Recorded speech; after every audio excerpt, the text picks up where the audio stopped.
Wahyu, pria peneror order fiktif, masih terus berulah hingga ancam Alia.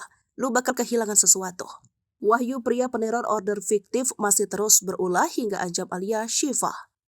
Adapun kasus orderan fiktif dari seorang pria bernama Wahyu Pujasaputra ke wanita bernama Aliani Syifa 21 tahun masih terus berlanjut. Wahyu Pujasaputra nampaknya tak kapok dan terus berulah mengusik wanita cantik bernama Aliani. Bahkan terbaru Wahyu sampai mengancam Aliani. Untuk diketahui setelah 22 orderan fiktif dikirim ke rumah Alia, ternyata Wahyu tak berhenti sampai di situ saja. Hingga kini, Wahyu masih terus mengirim makanan ke tempat tinggal Alia hingga mencapai total 42 orderan fiktif.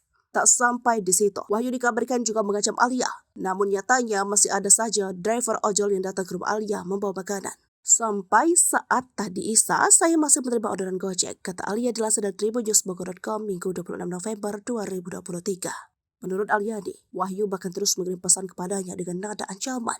Dia malah senang kalau masalah ini tidak selesai, ujarnya. Lu nanti lihat sendiri aja, gue tahu rumah lu, gue juga paham jam-jam aman buat kesana, lu bakal kehilangan sesuatu.